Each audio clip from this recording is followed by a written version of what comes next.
Mr. President, I want to ask you about the chemical weapons in Syria. Defense Minister Ehud Barak, Prime Minister Netanyahu has said that Israel is prepared to go into Syria and seize those chemical weapons if it looks as if President Assad is either going to use them against Israel or give them to terrorists in Syria or Lebanon. It's self-evident, look. The use of chemical weapons is internationally forbidden. You don't have the right to produce them. We ourselves have signed this international law. You don't have the right to use them. And what do you do when somebody violates the law? You fight against it. You stop them. And the Syrians must be aware that what they do is against international law and endangering here our lives. So we shall not remain indifferent and tell them do what you want. How far are you prepared to go? Until it will stop being a danger.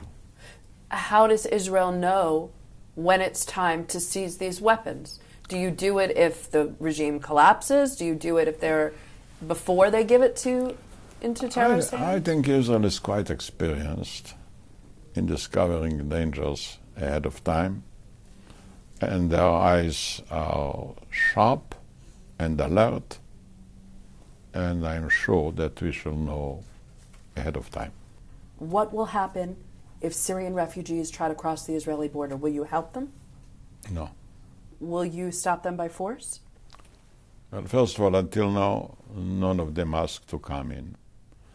If they will come in by force, we shall stop them by force. If they will come in without force, we shall stop them with the way that any country defended her border with civilian means. I mean, if it will be not refugees, but a military invasion, we shall stop it.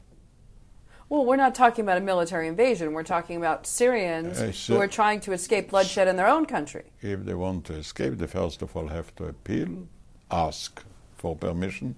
None of them did it. I don't anticipate that any of them will do it. Let's talk about the Bulgaria attack. Is there hard intelligence that says that Iran and Hezbollah were involved? I would say yes. And enough. What do you mean hard? Enough information to accuse them. Do you believe that more attacks are being planned? Yes. I think Iran is a center of terror.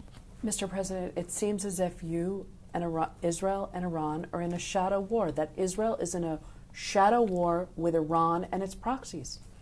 My lady, we are not in a shadow war. It's an open war of Iran against Israel. Israel is not threatening Iran.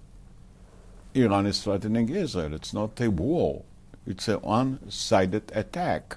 But if you retaliate, if you retaliate, Mr. President, aren't you prepared for the wave of terror that could hit Israeli citizens all over the world? You can't protect every Israeli tourist in every city around the world. We don't retaliate. We prevent. We don't have policy of retaliation. We have a policy of prevention. But this prevention could kill, in effect, many other Israelis. Well, when do we prevent? When there is a danger to the life of an Israeli. What is the difference? We don't have an initiative of terror. We don't do it. But self-defense is the right and the must of every people.